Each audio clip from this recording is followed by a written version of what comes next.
Westeros has 7 kingdoms, but the Iron Islands have hundreds.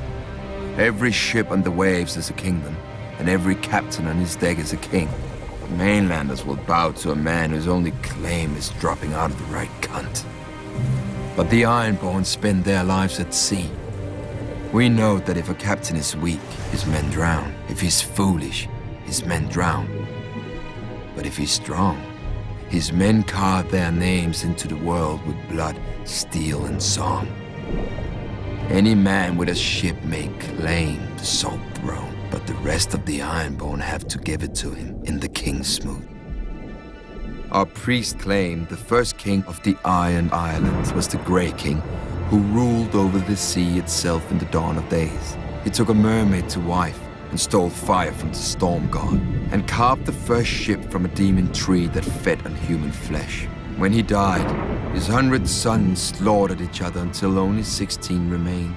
Since none could overpower the rest in battle, they came together and chose the strongest to be their king. And so began the tradition of the Kingsmoot. A good story for children who don't know that grey is what men become after their strength has fled, or that brothers do not easily submit. Over the centuries, the Kingsmoot has raised the greatest of the Ironborn. Corrid Horror, whose word was law whenever men could smell the salt air or hear the crash of waves. He sacked Old Town and defeated the River King, taking 3 young sons as hostages. When their father's tribute was late, Corrid cut out their hearts with his own hand. When the father marched for vengeance, Corrid smashed his army and gave this River King to the drowned god. Harwin Horror, born to a king who had a fleet he didn't sail and swords he didn't blood. As an unruly and worthless youngest son, Harwin was sent away to the east to vanish, and so he did. But when his father died, Harwin returned to the Iron Islands for the Kingsmoot. An elder brother objected, so an elder brother fell off a horse, and at the Kingsmoot no man objected.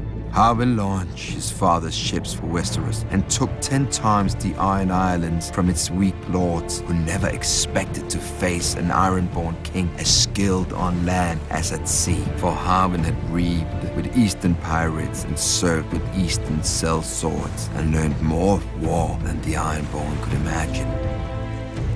After Aegon and his dragons burned our last king, Harren the Black, and broke our armies, the defeated Ironborn chose my ancestor, Euron Greyjoy, as Lord of the Iron Islands, not king.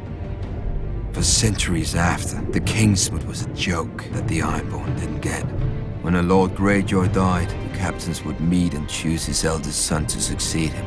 Of course, they argued over it just long enough to show they weren't now like the very mainlanders they despised. Once more, we have a true king, my own brother Balon, who had the balls to seize the driftwood crown, but not the brains to hold it.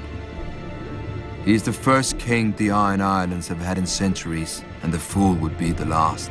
The Kingsmoot once chose him over me. They will not have that choice next time.